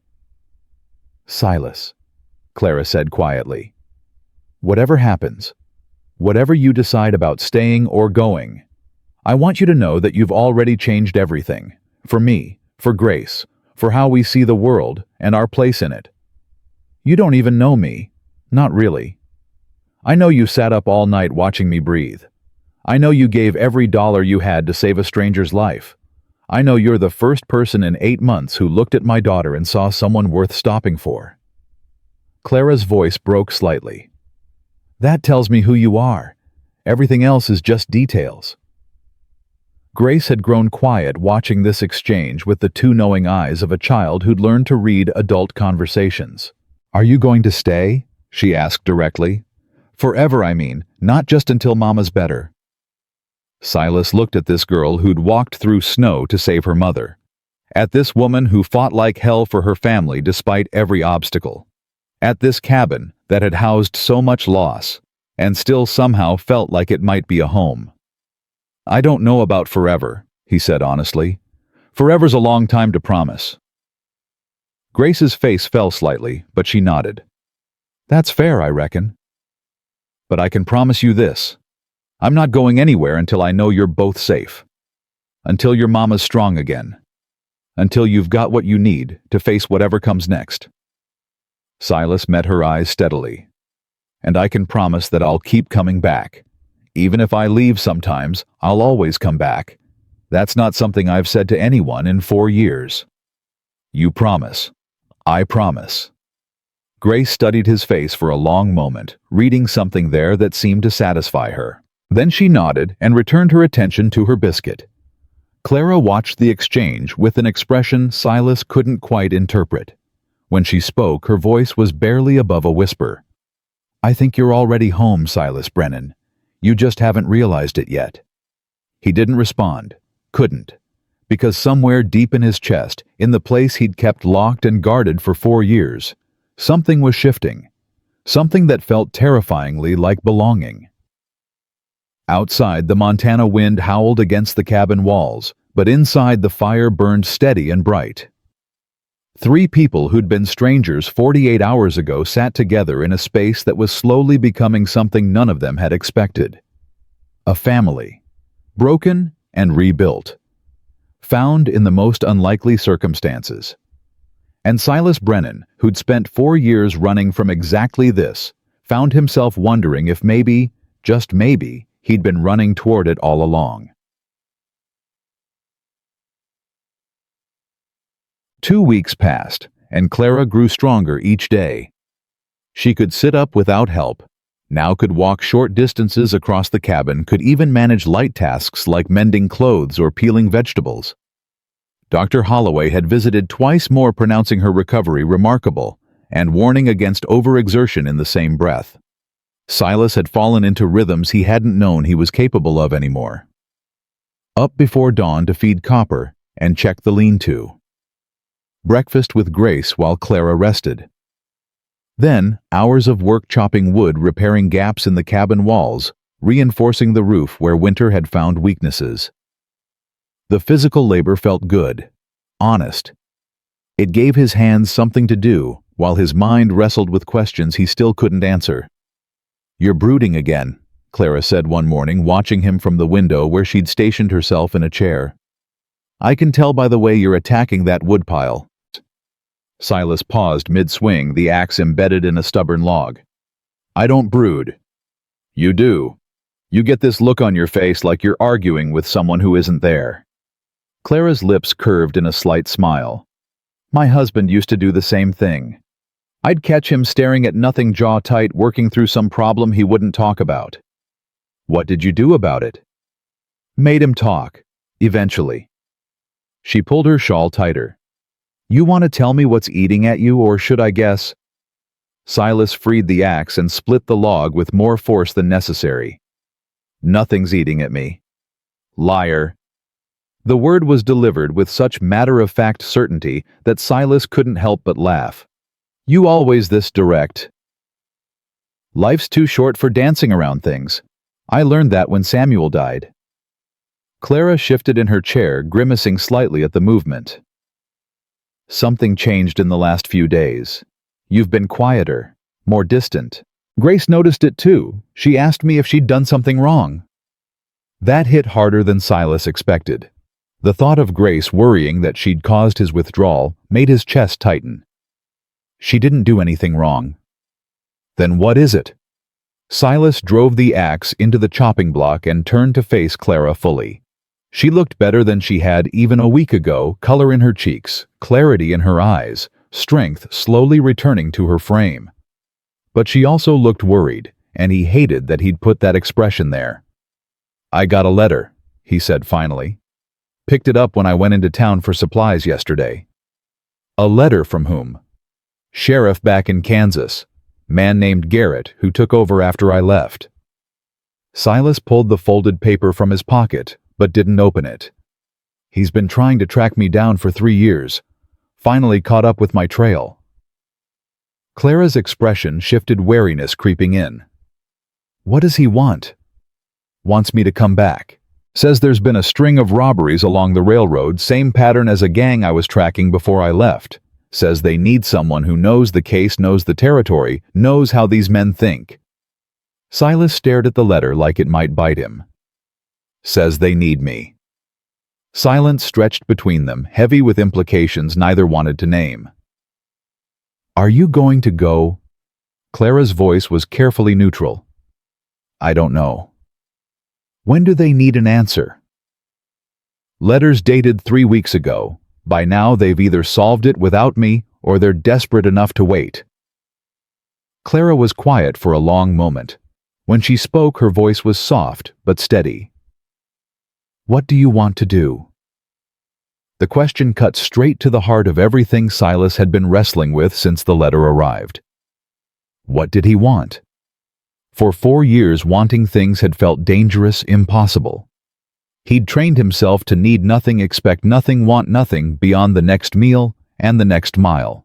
But now, standing in the yard of this cabin with Clara watching him and Grace somewhere inside practicing her letters, he found that the old numbness wouldn't hold. He wanted things, specific things, things that scared him because they could be taken away. "I want to stay," he admitted. "I want to finish fixing this place up for winter. I want to teach Grace to ride like I promised. I want to see you get strong enough to be the stubborn woman your husband fell in love with." He paused, the next words harder to say. "I want to stop running. I just don't know if I know how." Clara pushed herself up from the chair and walked toward him slowly, still careful with her recovering strength. When she reached him, she took the letter from his hands. "May I?" He nodded. She read it in silence, her expression giving nothing away. When she finished, she folded it neatly and handed it back. "They're not asking you to come back permanently. They're asking for help with one case. I know. And you feel obligated because you started the investigation before you left." "Partly." "What's the other part?"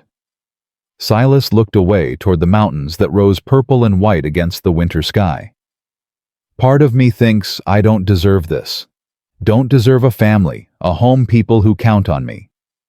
Part of me thinks I should go back to being useful in the only way I know how, hunting criminals, enforcing law, doing the job I was trained for.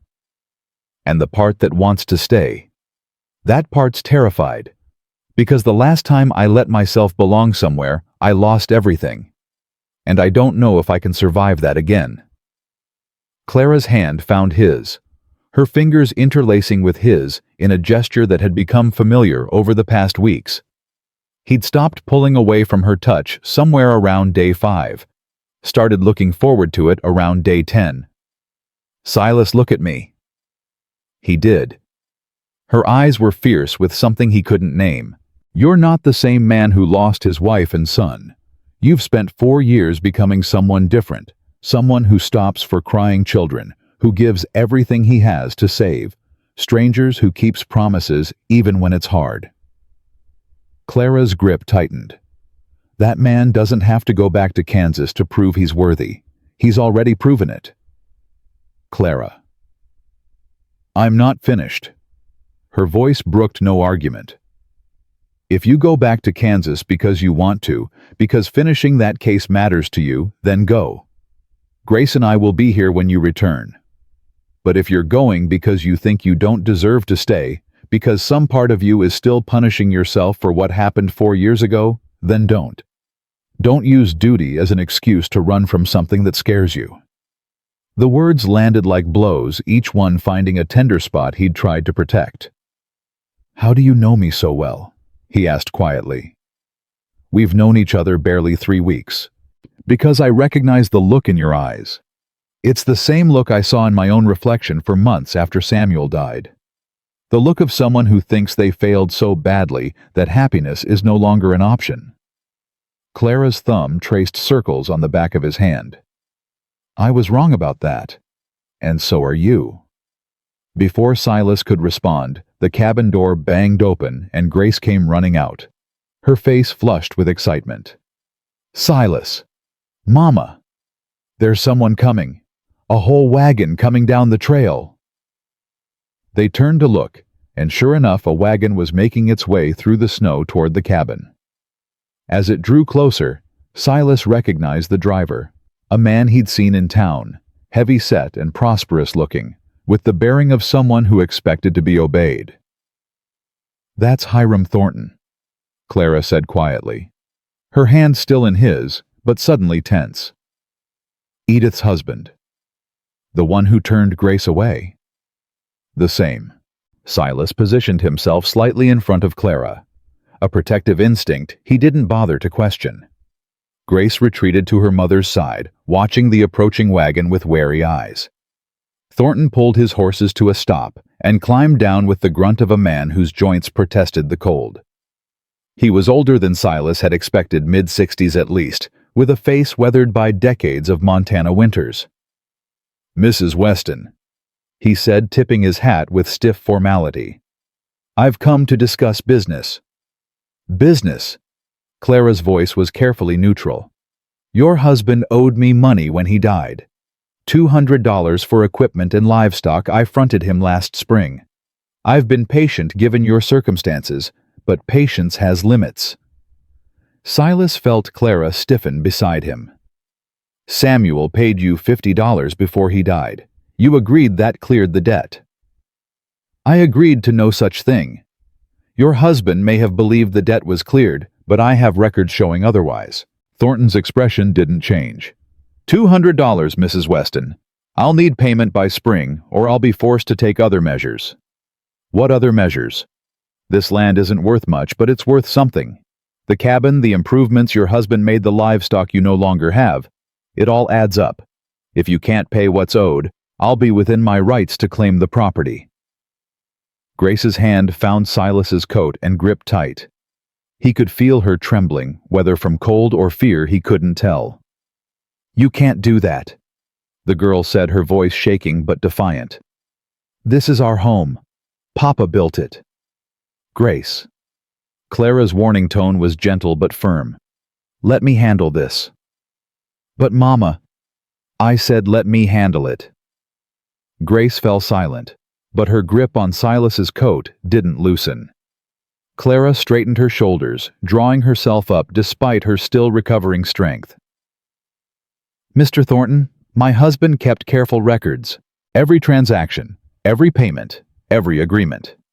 If you have documentation showing a debt of $200, I'd like to see it compared against Samuel's books. Your husband's records are hardly—" "My husband was a meticulous man. If there's a discrepancy between his records and yours, I suspect his will prove more accurate." Clara's voice was steel wrapped in silk. "I'll review the documents and provide a response by week's end. In the meantime, I'll thank you to keep your threats about claiming property to yourself." Thornton's face reddened. Clearly, he wasn't used to being challenged, least of all by a widow he'd expected to intimidate. "Now see here, Mr. Thornton." Silas spoke for the first time, his voice quiet, but carrying. "The lady asked you to provide documentation. I suggest you do that and leave." Thornton's eyes narrowed. "And who might you be?" "Silas Brennan. I've been helping Mrs. Weston through her recovery." "Helping." The word dripped with implication. "I've heard talk in town about the stranger living out here. Folks wondering what kind of arrangement you've got going with the widow." Silas felt something cold settle in his chest. Folks should mind their own business. Hard to do when impropriety is happening right under our noses. A man and woman living together without benefit of marriage in front of a child, no less. "That's enough."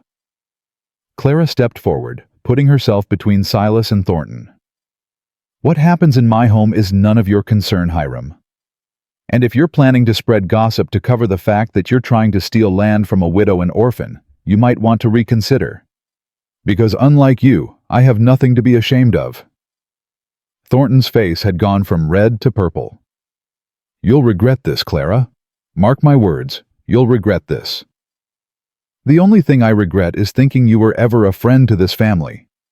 Clara's voice didn't waver. "Now get off my land. Off my—" For a moment, Silas thought Thornton might argue further, but something in Clara's expression, or perhaps in Silas's stance behind her, made the older man reconsider. He climbed back into his wagon with more haste than dignity. "You have until spring," he called as he turned the horses. $200 or I take what's owed. That's the law." They watched him go in silence. Only when the wagon had disappeared over the ridge did Grace's grip on Silas's coat finally loosen. "Mama, are we going to lose our home?" Clara knelt down, taking her daughter's hands. "No, baby, we're not. Your papa didn't owe that man anywhere near what he's claiming, and I can prove it." "But if you can't, if the books don't show—" "Then we'll figure something out. We always do." Clara pulled Grace into a hug. "I need you to trust me. Can you do that?" Grace nodded against her mother's shoulder, but her eyes found Silas over Clara's back. The question in them was clear. "Are you going to help us?" He answered without speaking, just a small nod that carried more weight than any words could have. After Grace had been sent inside with promises that everything would be all right, Clara turned to Silas with exhaustion written across her face. "He's lying. Samuel paid that debt. I remember the conversation. Thornton agreed $50 would clear what was owed." "But you don't have proof." "I have Samuel's books. If he recorded the payment, it'll be there." Clara pressed her hands to her temples. "But Thornton's a powerful man in these parts. Even if I can prove he's lying, getting anyone to stand against him." He mentioned gossip. About us. Clara's expression flickered embarrassment, maybe, or anger. "Let them talk. I've got bigger problems than what small-minded people think about my living arrangements. It could hurt you, hurt Grace. Reputation matters out here." "And what would you have me do? Send you away to satisfy propriety after everything you've done for us?" Clara shook her head. "I'd rather be talked about than dead, Silas. And without you here these past weeks, that's exactly what I'd be." Clara. "No, I'm not discussing this."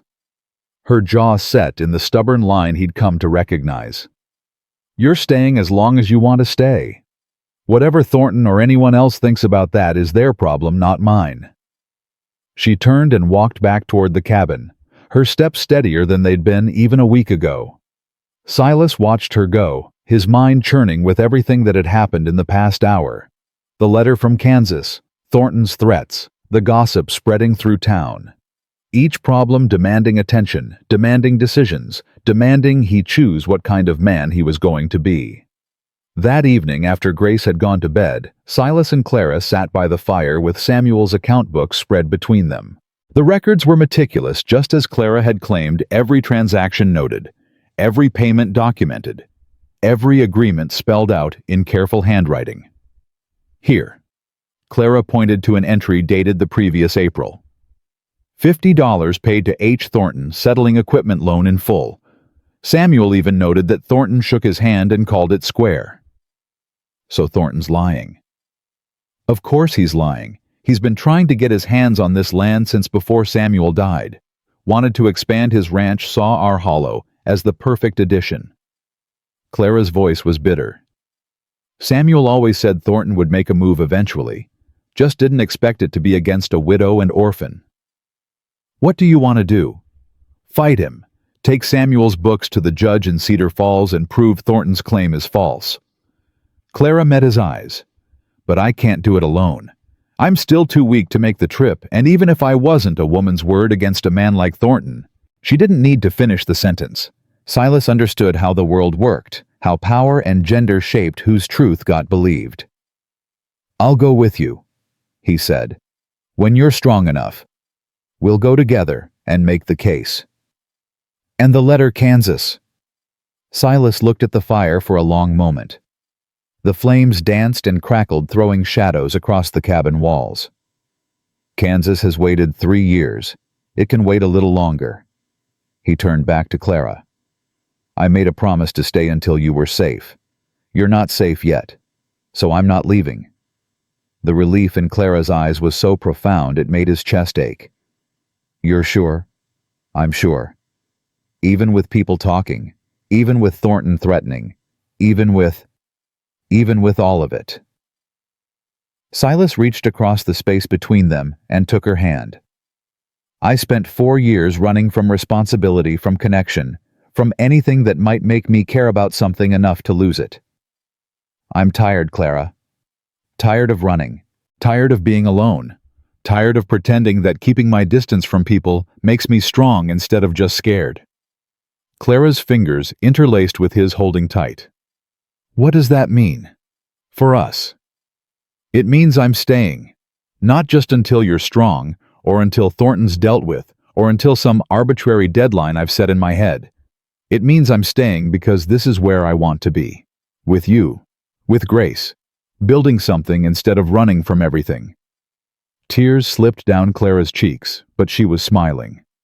"Samuel would say you're crazy. Walking into a fight that's not yours, taking on a man like Thornton, committing to a broken-down homestead with a widow and a child. What would you say? I'd say, Clara's voice caught. I'd say you're the bravest man I've ever met. And I'd say I'm grateful every day that my daughter found you on that trail. Silas leaned forward close enough to see the firelight reflected in her eyes. Clara, I need to tell you something. What? I'm falling in love with you. The words hung in the air between them, terrifying and liberating all at once. He'd said them, out loud.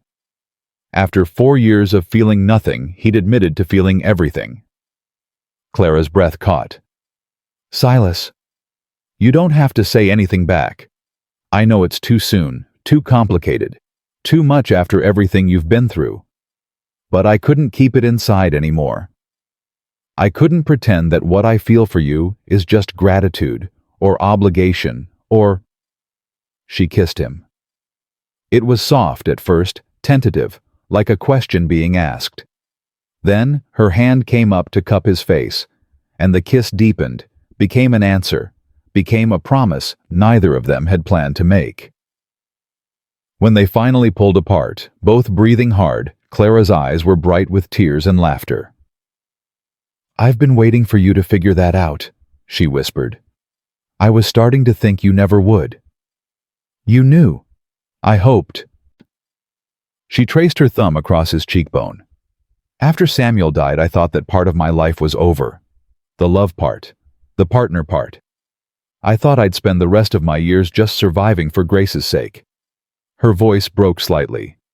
Then you walked through that door and everything changed. Clara, I'm broken in ways you don't know. Damaged by what happened in Kansas. I might never be whole. She smiled through her tears. Neither am I. Neither is anyone who's really lived. But broken pieces can fit together, Silas. They can make something new. Something that wouldn't exist if everything had stayed perfect. He pulled her close, holding her against his chest, feeling her heart beat against his. Outside, the Montana wind howled, but inside this cabin, warmth and light and something like hope filled every corner. What happens now? He asked against her hair. Now we fight Thornton. We build this homestead into something Grace can be proud of. We face whatever comes together instead of alone. Clara pulled back enough to meet his eyes. And somewhere along the way, we figure out what kind of family we're going to be. A real one. The only kind worth having. Silas kissed her again, sealing a promise that had been building since the moment he'd stopped his horse on a snow-covered trail and decided to answer a child's desperate cry. He'd spent 4 years running from love, from loss, from the possibility of pain. But here in this cabin with this woman in his arms and her daughter sleeping peacefully in the next room, he finally understood what he'd really been running from. Hope. The terrifying, wonderful possibility that happiness wasn't finished with him after all. And now, having found it against all odds, he wasn't going to let it go without a fight. The morning they rode into Cedar Falls for the hearing, the sky was clear for the first time in weeks. Silas helped Clara into the wagon he'd borrowed from Mrs. Thornton. Edith had insisted, despite her husband's fury, while Grace sat between them, clutching Samuel's account books like they were made of gold. You nervous? Silas asked Clara as they started down the trail. Terrified. She didn't try to hide it. Thornton's got money influence friends on the town council. We've got ledger entries and the word of a widow. You've got more than that. You've got the truth. The truth doesn't always win, Silas. You know that better than most. He did know it. He'd seen guilty men walk free and innocent ones hang. But he'd also seen justice prevail when it shouldn't have, when the odds were stacked against it, when all that stood between right and wrong was someone willing to stand up and fight. Maybe not, he said, but it's going to win today. Grace looked up at him with those two old eyes. You promise? I promise I'll do everything I can to make sure it does. That's the only promise I can honestly make. She considered this, then nodded. That's enough. Mama says honest promises are the only kind worth making. Your mama's a wise woman. Clara's hand found his on the wagon seat, squeezing once before letting go. They didn't need words anymore, not for some things.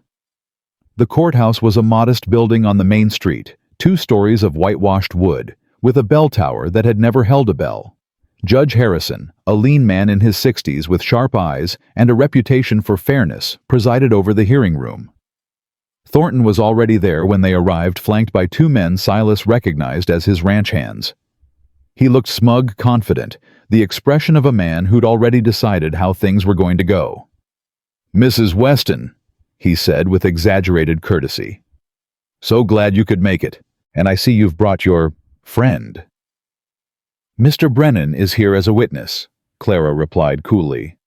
"As is my daughter. A child and a drifter, impressive defense. Better than a liar and his hired muscle." Thornton's face reddened, but before he could respond, Judge Harrison called the room to order. The hearing proceeded much as Silas had expected. Thornton presented his claim, $200, allegedly owed by Samuel Weston, documented in what he called official records, that looked suspiciously new for documents supposedly created over a year ago. Then it was Clara's turn. She stood slowly still, careful with her recovering strength, and approached the judge's bench with Samuel's account books. Her voice was steady as she explained each entry, each payment, each conversation she'd witnessed between her husband and Thornton. "And this entry here," she said, pointing to the April notation, "records the final payment of $50 which Mr. Thornton himself acknowledged as settling the debt in full. My husband shook his hand. They called it square." "She's lying," Thornton interrupted. "Her husband was confused about our arrangement.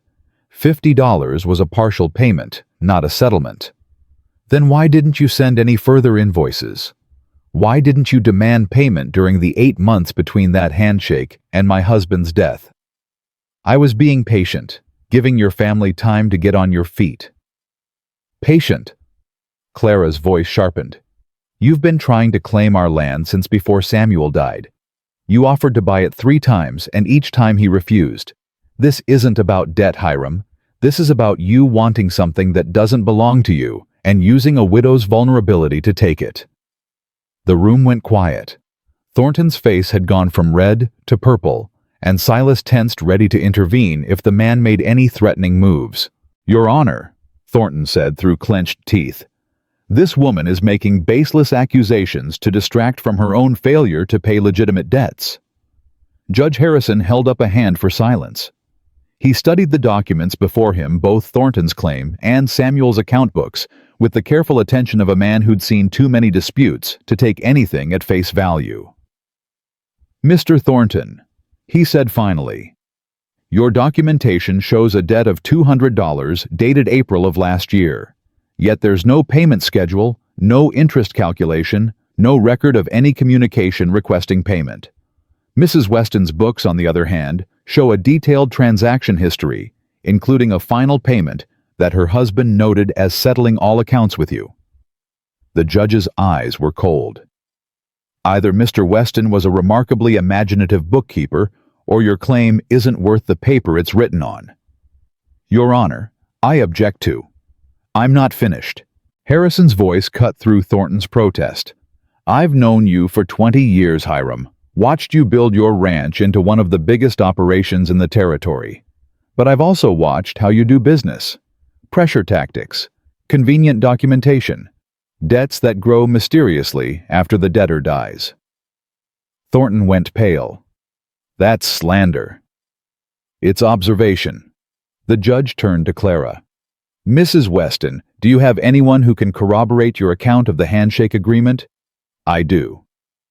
The voice came from the back of the room. Everyone turned to see Edith Thornton standing in the doorway, her face set with determination despite the trembling of her hands. "I was there when Samuel paid. I heard my husband say $50 would make them even, and I'll swear to that under oath." The silence that followed was absolute. Hiram Thornton stared at his wife like he'd never seen her before. "Edith, what are you doing? What I should have done months ago." She walked forward, her steps steady, even though her voice shook. "I'm telling the truth, Hiram. something you seem to have forgotten how to do. You'd testify against your own husband. I'd testify for what's right." Edith stopped beside Clara, and something passed between the two women, understanding perhaps, or solidarity. "I've spent 30 years watching you take advantage of people who couldn't fight back. I won't be part of it anymore." Judge Harrison cleared his throat. "Well, that's quite a development." He shuffled his papers, clearly buying time to process what had just happened. "Mrs. Thornton, are you prepared to make a formal statement?" "I am." "Then I'd like to hear it." Edith's testimony was brief, but devastating. She confirmed the handshake agreement, confirmed that her husband had never expected further payment, confirmed that his sudden claim against Clara was motivated by nothing more than greed and opportunity. When she finished, Judge Harrison rendered his verdict without hesitation. "The claim against the Weston estate is dismissed. Mr. Thornton, I strongly suggest you reconsider your business practices before I'm forced to consider them more formally." He banged his gavel. "Court is adjourned." The room erupted in murmurs, but Silas barely heard them. He was watching Clara, watching the way her shoulders dropped as months of tension finally released, watching Grace throw her arms around her mother with a joy that seemed too big for her small body to contain. They'd won. Against all odds, against power and money, and a system that usually favored men like Thornton, they'd won.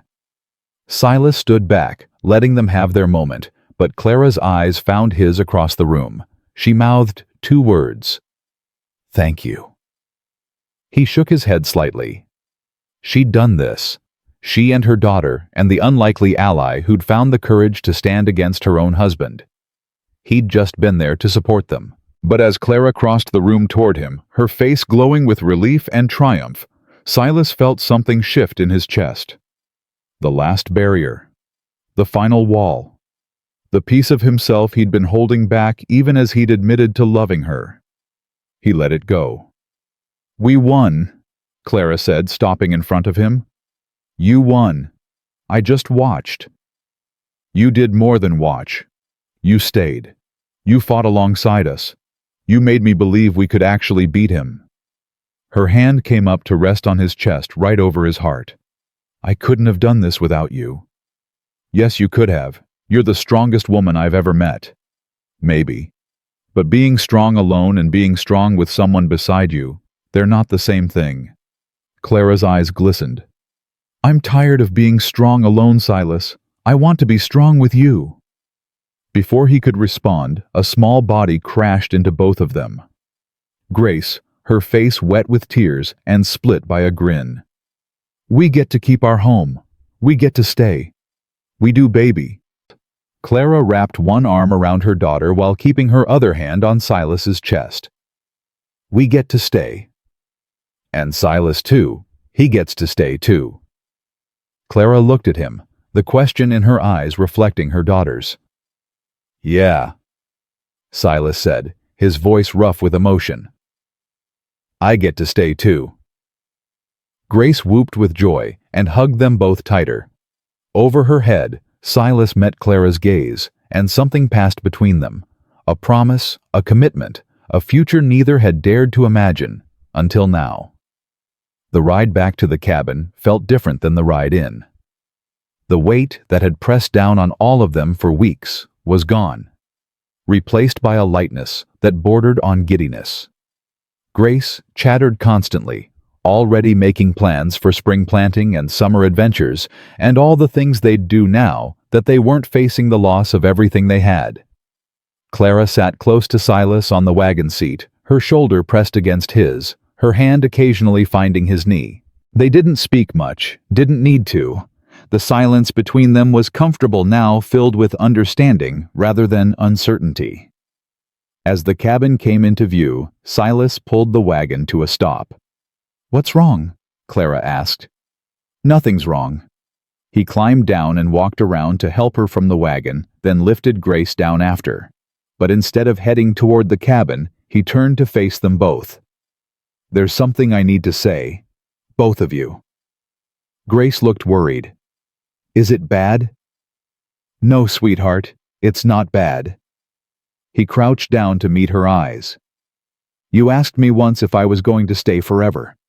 I said I didn't know because forever was a long time to promise. I remember. Well, I've been thinking about it, a lot. And I've realized something. He took Grace's hands in his. Forever isn't really about time. It's about choosing. It's about waking up every day and deciding to be there for the people who matter. He swallowed hard. Grace, I want to be there for you, or every day, for as long as you'll have me. I want to teach you to ride and help you with your letters and watch you grow up into the amazing woman I know you're going to be. Tears were streaming down Grace's face, but she was smiling. Does that mean you're going to be my pa? Silas's throat closed up. He looked at Clara, who was crying openly, her hand pressed to her mouth. That's not my decision alone, he said carefully. Your mama and I would need to talk about— I've already talked about it, Clara interrupted. With myself, with Samuel's memory, with God. I've talked about it every night since you told me you loved me. She knelt down beside them, her hand finding Silas's shoulder. Grace, what would you think about Silas becoming part of our family? Officially. Grace threw herself at Silas with enough force to knock him backward into the snow. Her arms wrapped around his neck and she was laughing and crying all at once. Yes, yes, yes, yes. I want that more than anything. Silas held her tight, feeling her small body shake with joy, and something that had been frozen inside him for 4 years finally completely thawed. He'd thought he would never have this, the love of a child, the trust of a family, the feeling of belonging somewhere. But here it was. Here they were. His family. Clara knelt beside them in the snow, her arms going around them both. So that's a yes, she asked, laughing through her tears. You'll marry me. Make this official. Clara Weston, I would marry you right here in this snowbank if you'd have me. I'd prefer the church if it's all the same to you. I think Grace would like to wear her Sunday dress. I would. Grace pulled back her face, lit with excitement. Can we have a cake, and can Mrs. Thornton come? She stood up for us. She should be there. Edith can come, Clara agreed. And we'll have a cake, and anything else you want, baby. This is going to be a celebration. They eventually made it inside the cabin, all 3 of them wet from the snow, and not caring in the slightest. Silas built up the fire while Grace danced around the room, planning wedding details, and Clara sat in her chair by the window, watching them both with an expression of pure contentment. Later, after Grace had finally worn herself out and fallen asleep in her bed, Silas and Clara sat together by the fire. You're sure about this? Silas asked. Marriage is forever, and I'm still figuring out who I am after Kansas, still healing from— Clara silenced him with a kiss. I'm sure. I've never been more sure of anything. She pulled back just enough to meet his eyes. We're both damaged, Silas, both carrying scars from things we've lost, but that doesn't disqualify us from happiness. It just means we understand the cost of it. Samuel would have liked you. He would have trusted you with me, with Grace, with everything he built. Clara's voice was soft but certain. I've made my peace with loving again. Have you? Silas thought about Eleanor. About the son he'd never held. About the guilt and grief that had driven him across 6 territories, trying to outrun his own heart. Then he thought about Grace grabbing his boot in the snow. About Clara fighting for her life while her daughter kept vigil. About the way this family had taken him in and made him whole again. Yeah, he said finally. I have. They were married 3 weeks later in the small church in Cedar Falls. Grace stood beside her mother holding flowers she'd picked from the early spring blooms that had started pushing through the snow. Dr. Holloway attended, having declared himself a friend of the family after everything that had happened, and Edith Thornton came alone, her husband having left town rather than face the scandal of her testimony. Do you, Silas Brennan, take this woman to be your lawfully wedded wife? Silas looked at Clara, at her glowing face, at the joy in her eyes, at the future she represented. "I do." "And do you, Clara Weston, take this man to be your lawfully wedded husband?" "I do." "Then by the power vested in me, I pronounce you man and wife." When Silas kissed her, Grace cheered loud enough to startle birds from the rafters. The small gathering of witnesses' neighbors who'd once turned away, but had since found their consciences applauded with genuine warmth.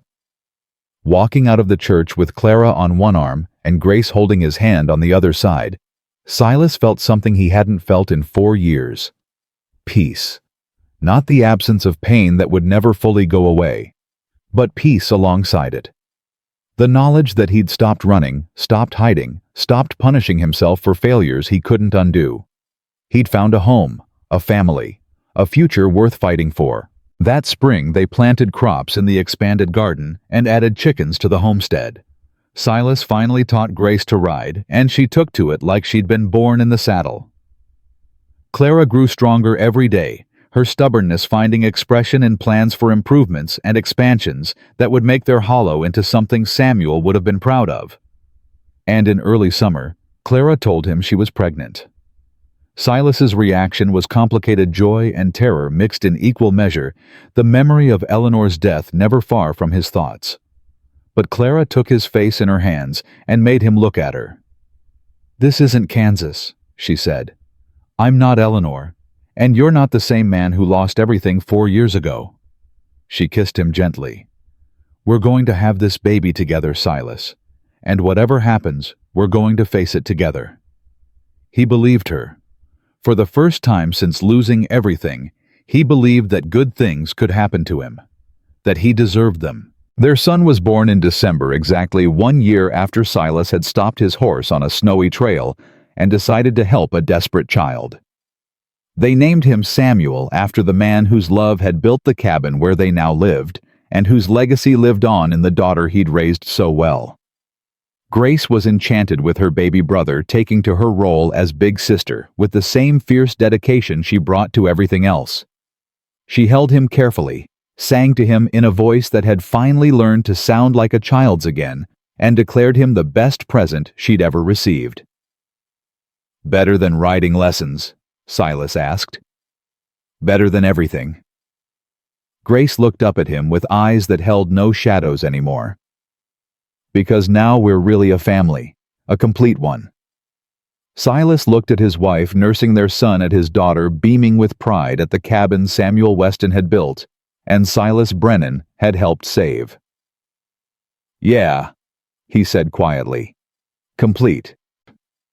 Years later, when people asked him about his life, Silas would tell them about the day a crying child asked for help, and he'd been smart enough to stop. He'd tell them about a woman too stubborn to die and too proud to accept charity, but brave enough to accept love. He'd tell them about building something from almost nothing, about second chances, and the courage it took to risk caring again. But mostly, he'd tell them about the moment everything changed. The moment he'd heard a child's desperate cry and made a choice that seemed small, but wasn't. The choice to stop running, to stay, to become the man he was meant to be, instead of the ghost he'd been pretending to be. Sometimes on quiet evenings, when the children were asleep, and Clara sat beside him watching the Montana sky fade from day to night, he'd think about all the ways his life could have been different, all the trails he could have taken, all the people he could have passed, all the cries for help he could have ignored. But he'd stopped, he'd listened, he'd stayed. And in doing so, he'd found everything he thought he'd lost forever. A family, a home, a heart that could love again. The road that led to the Weston cabin had been covered in snow the day Silas first traveled it, following a desperate girl with frozen feet and a faith that refused to die. That road had changed him, saved him, given him a life worth living. And every day, he was grateful he'd had the courage to follow it home. Because home wasn't a place. It was the people who made you want to stay. The people who saw your broken pieces and loved you anyway. The people who gave you a reason to stop running and start building. Silas Brennan had spent 4 years searching for something he couldn't name. He'd found it in a snowstorm, in a child's desperate eyes, in a woman's stubborn heart. He'd found it here, and he was never letting it go.